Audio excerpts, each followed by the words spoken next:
Pengunjung pasar Beringkit Mengui Badung selain dapat melihat aktivitas jual beli hewan, terutama sapi saat hari pasaran, juga dapat menyaksikan beraneka ragam bibit buah-buahan dan bunga.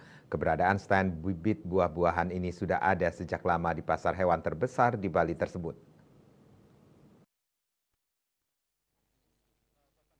Adalah Gede Siria asal Bondalem Buleleng mengaku sudah sejak 1987 mengadakan bibit buah-buahan dan bunga di pasar Beringkit.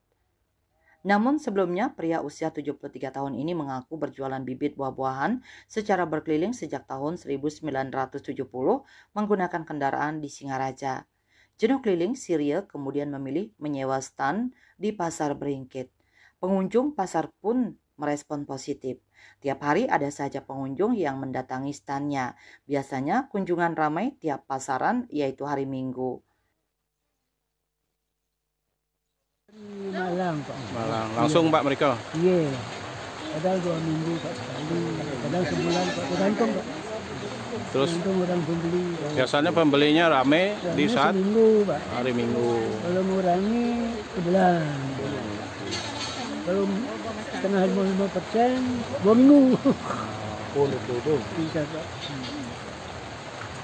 Terus napi neraane lais. Semua jalan Pak. Kalau musim hujan tanaman buah. Kalau musim kemarau bunga, anggrek, mawar, bunga tuh. Siria bersama istri setiap pada kesehariannya membuka stand bibit buah-buahan mulai pukul 6 hingga 18 WITA. Ia mengaku mendatangkan bibit buah-buahan dari Malang, Jawa Timur. Suprata melaporkan.